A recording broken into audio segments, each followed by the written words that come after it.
여러분, 혹시 이런 생각 해본 적 있으신가요? 자식이 멀리 있으면 외롭고 가까이 있으면 답답하다. 이상하죠? 세상에서 가장 사랑하는 사람이 자식인데 그 사랑이 왜 이렇게 어렵게 느껴질까요? 오늘은 그런 이야기입니다. 가까우면 상처가 되고 멀면 외로움이 되는 부모와 자식 사이의 거리. 그 애매한 간격 속에서 우리는 어떻게 살아야 할까요? 저는 요즘 자식과의 대화가 점점 어려워졌습니다. 같은 말을 해도 어쩐지 마음이 닿질 않아요. 예전엔 하루에도 몇 번씩 전화를 걸었죠. 밥은 먹었니? 출근은 잘했어? 그냥 그게 부모의 사랑이라 생각했거든요. 하지만 어느 날부터인가 그 아이의 목소리에서 미묘한 짜증이 느껴지기 시작했습니다. 엄마, 나 지금 바빠요. 그 한마디에 멈칫하며 전화를 끊을 때면 마음 한쪽이 텅 비는 기분이 들었습니다.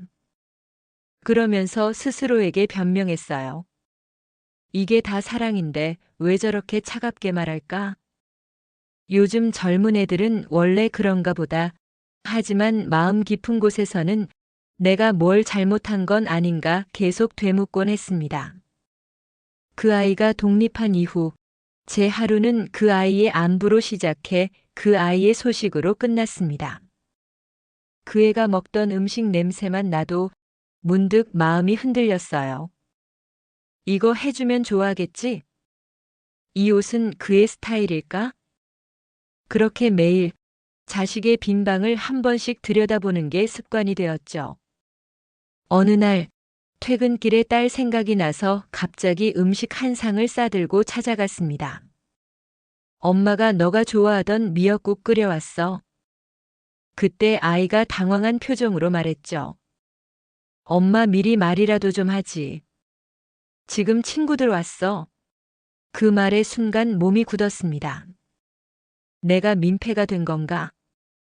그날 집으로 돌아오는 길 손에 들린 빈 반찬통이 유난히 무거워 보였어요. 그날 이후로 저는 자꾸 조심스러워졌습니다. 전화를 걸기 전에도 혹시 방해되면 어쩌지 하고 망설이고 문자를 보내기 전에도 이 말이 부담스러울까 생각하게 되었죠. 사랑을 주고 싶은데 줄수록 멀어지는 기분이었습니다. 밤에 침대에 누우면 그 아이 어릴 적 모습이 자꾸 떠올랐어요.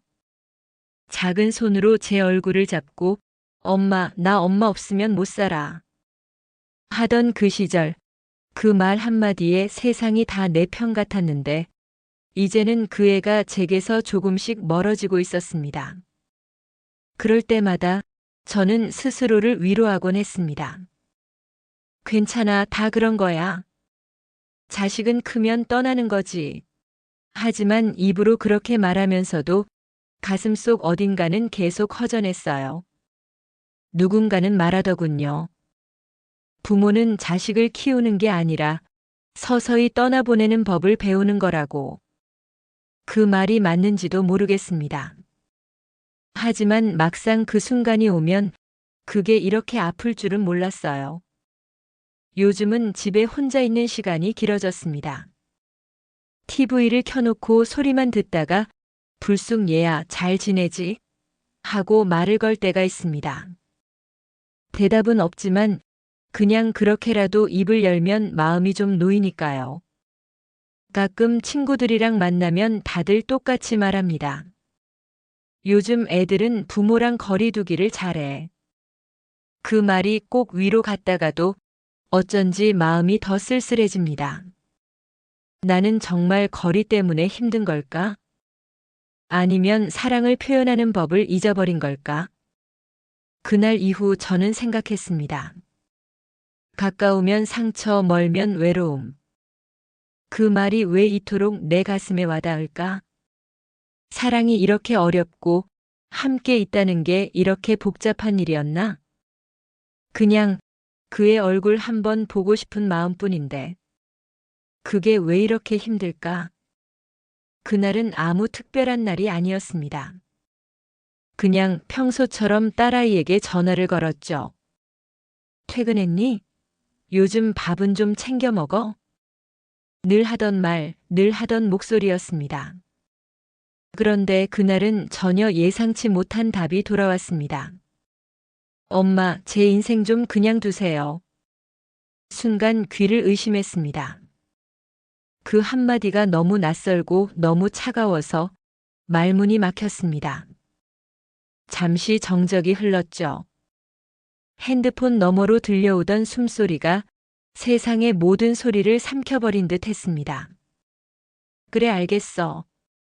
그렇게 말하고 전화를 끊었지만 손끝이 덜덜 떨렸습니다. 심장이 쿵쿵 내려앉는 느낌. 내가 그렇게 잘못한 걸까? 그저 밥 먹었냐 물어본 게 그렇게 부담스러웠을까? 그날 밤 식탁 위에 남은 2개의 밥그릇을 바라보다가 눈물이 뚝 떨어졌습니다. 밥이 다 식어버렸는데도 젓가락을 들지 못했어요. 한참을 그렇게 앉아 있다가 문득 그 애가 어릴 적 말했던 게 떠올랐습니다.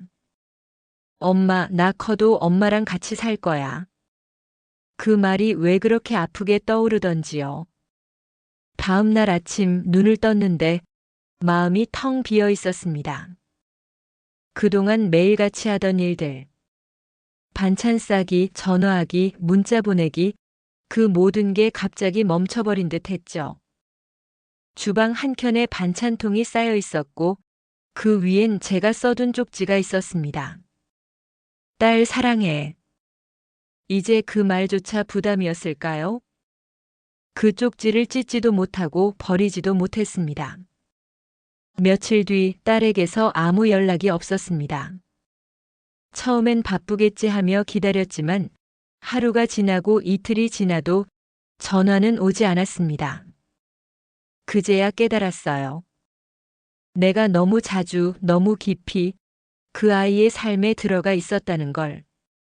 사랑이란 게 때로는 상대의 공간을 빼앗기도 하는구나. 그걸 이제서야 알았습니다. 그날 이후 저는 일부러 전화를 걸지 않았습니다.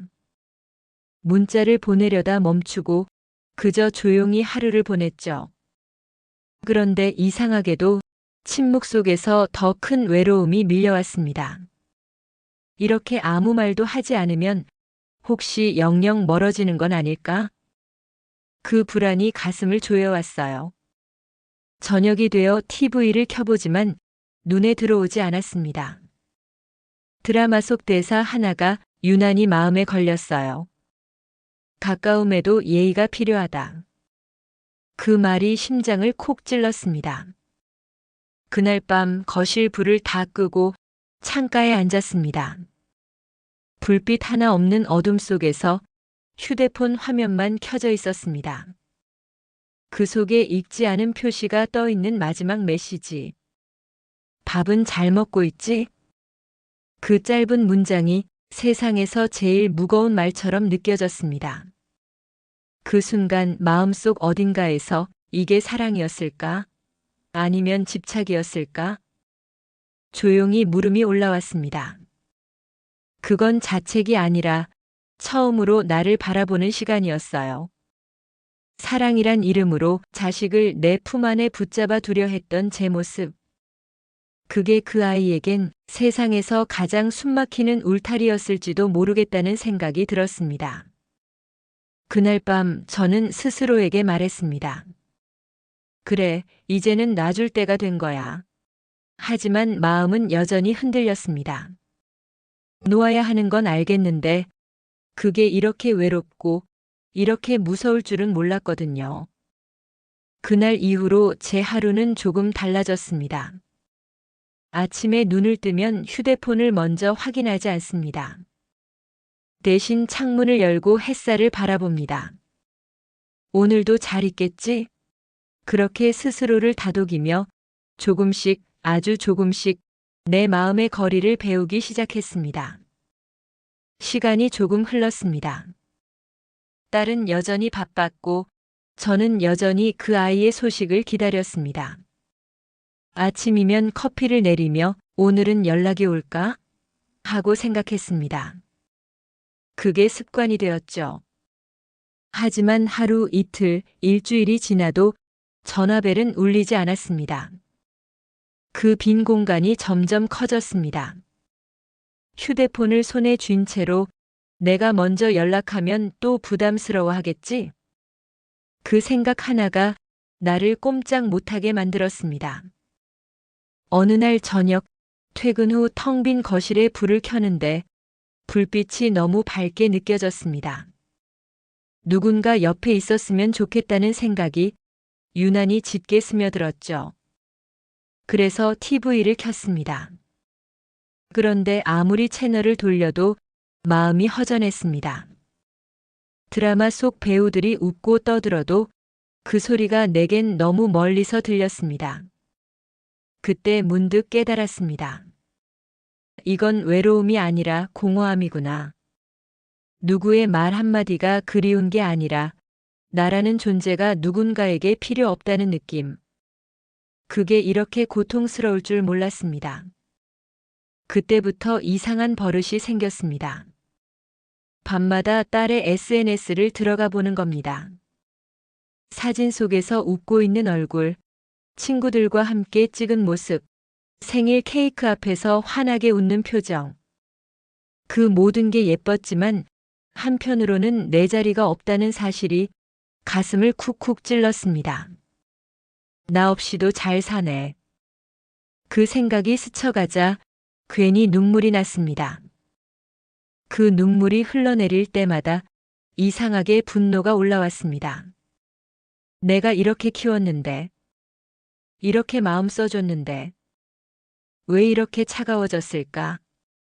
그 감정이 서운함인지 질투인지 이젠 저도 잘 모르겠습니다. 사랑이라는 게 왜 이렇게 복잡하게 뒤엉키는 걸까요? 며칠 뒤 저는 우연히 시장에서 작은 강아지 한 마리를 보게 됐습니다.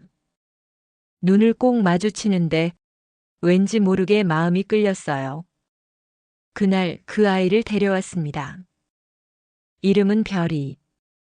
그 조그만 생명이 집안을 돌아다니며 꼬리를 흔들 때 오랜만에 웃음이 났습니다. 너라도 내 얘기 들어줄래? 그렇게 혼잣말을 하며 하루하루를 버텼습니다. 하지만 웃음 뒤에는 늘 깊은 정적이 남았습니다. 강아지는 말을 하지 않았고 나는 점점 더 말이 줄어들었습니다. 친구들이 전화를 걸어와 너 요즘 왜 이렇게 조용하냐? 물으면 그냥 이렇게 대답했습니다.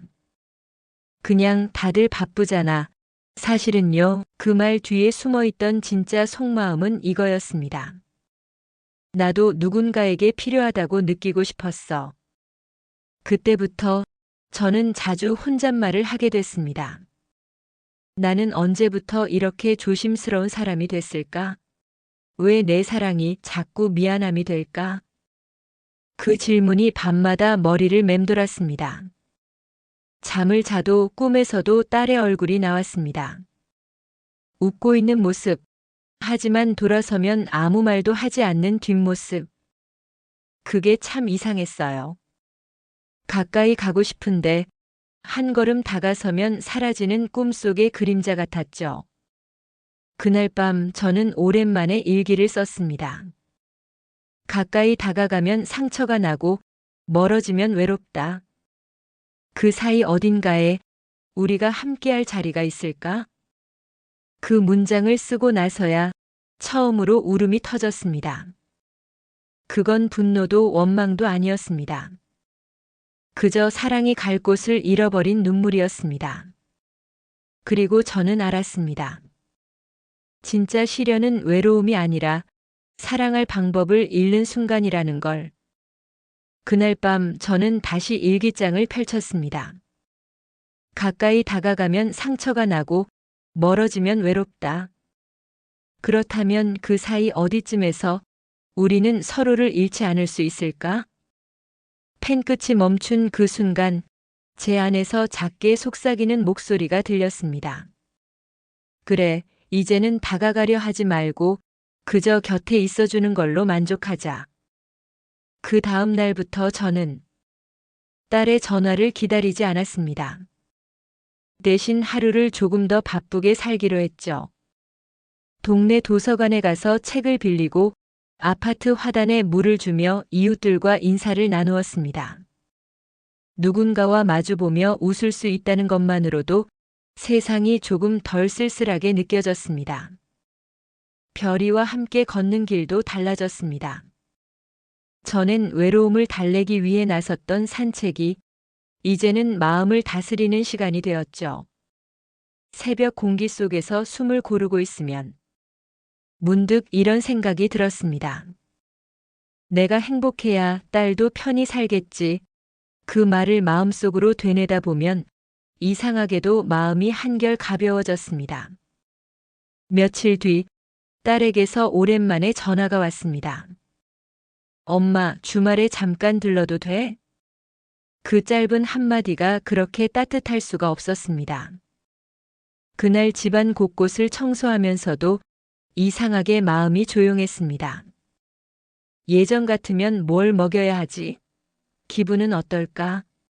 온통 신경이 곤두섰을 텐데 이번엔 그냥 와주는 것만으로 고맙다는 마음뿐이었어요. 문이 열리고 딸이 들어왔을 때 저는 아무 말 없이 안아주었습니다.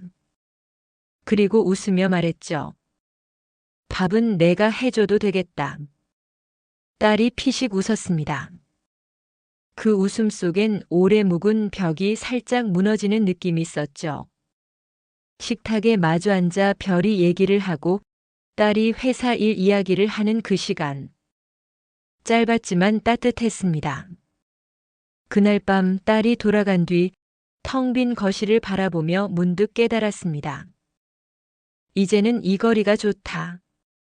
예전처럼 매달리지 않아도 멀리서 바라봐도 우리는 여전히 서로의 세상 안에 있구나.